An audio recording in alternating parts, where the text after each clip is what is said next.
നാട്ടിലെ ഓണായിരുന്നു അത്രേ.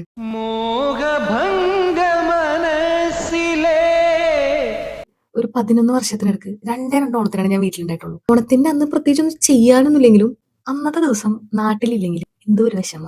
ആ വിഷമത്തില് നമുക്കൊരു സാധനം ഉണ്ടാക്കാം. മുന്നേ കണ്ണിന് പിടിക്കാത്ത പല സാധനവും ഇപ്പൊ നമ്മളെ ഫേവറേറ്റ് ആയിട്ടുണ്ട്. അതുപോലത്തെ ഒന്നാണ് ഈ സാധനം. പണ്ട് വീട്ടിൽ ഇത് ഉണ്ടാക്കുമ്പോ ഉപ്പ് നോക്കാൻ പോലും ഞാൻ ആ വഴിക്ക് പോയിട്ടില്ല. ഇനിയിപ്പോ ഇത് ഇങ്ങനെയാണ് ഉണ്ടാക്കാന്ന് വെച്ചാൽ എനിക്കറിയില്ല. ഇതിനുള്ള കപ്പും കോപ്പും ചട്ടിയും വട്ടിയൊന്നും എന്റെ അടുത്ത് ഇല്ലേം താനും. അറ്റ് ലാസ്റ്റ് രണ്ടും കൽപ്പിച്ച് ഞാൻ നമ്മളെ ChatGPT-നോട് അങ്ങോട്ട് ചോദിച്ചു, അതേ ചേട്ടാ എന്റെ ഈ വക സാധനങ്ങളൊക്കെയാണ് ഉള്ളത്, ഇതൊക്കെ വെച്ച് നമുക്ക് ഇത് ഉണ്ടാക്കാൻ പറ്റുമോ? പുള്ളി അപ്പൊ തന്നെ പറഞ്ഞു, സീ കുട്ടി നീ ധൈര്യമായിട്ട് ഉണ്ടാക്കിക്കോ, എന്നാ പിടിച്ചോ റെസിപ്പി. അല്ലെങ്കിൽ ഇപ്പോ ഉള്ളത് കൊണ്ട് ChatGPT പറയും പോലെന്നാണല്ലോ. പണ്ട് വളരെ പണ്ട് ഞാനൊരു വീഡിയോയിൽ കണ്ട ട്രിക്ക് ഉപയോഗിച്ചിട്ടാണ് ചട്ടി ഇല്ലാഞ്ഞിട്ടും ഞാൻ ഈ ഉണ്ണിയപ്പം ഉണ്ടാക്കാൻ തീരുമാനിച്ചത്. സംഗതി സക്സസ് ആണ് കേട്ടോ. സെയിം കയ്യിൽ മാവ് കോരി ഡയറക്റ്റ് എണ്ണയിലേക്ക് മുക്കി പൊരിച്ചാല് പെർഫെക്റ്റ് ഷേപ്പ് കിട്ടും. ബൈ ദ ബൈ ഞാനിത് വോൾ വീറ്റ് പൗഡർ കൊണ്ട് ഉണ്ടാക്കിയതാണ്. പക്ഷെ അതിന്റെ അഹങ്കാരമൊന്നും എന്റെ ഉണ്ണിയപ്പത്തിനില്ല. സംഭവം അടിപൊളിയായിട്ടുണ്ട്. അപ്പോ ഹാപ്പി ആവണം.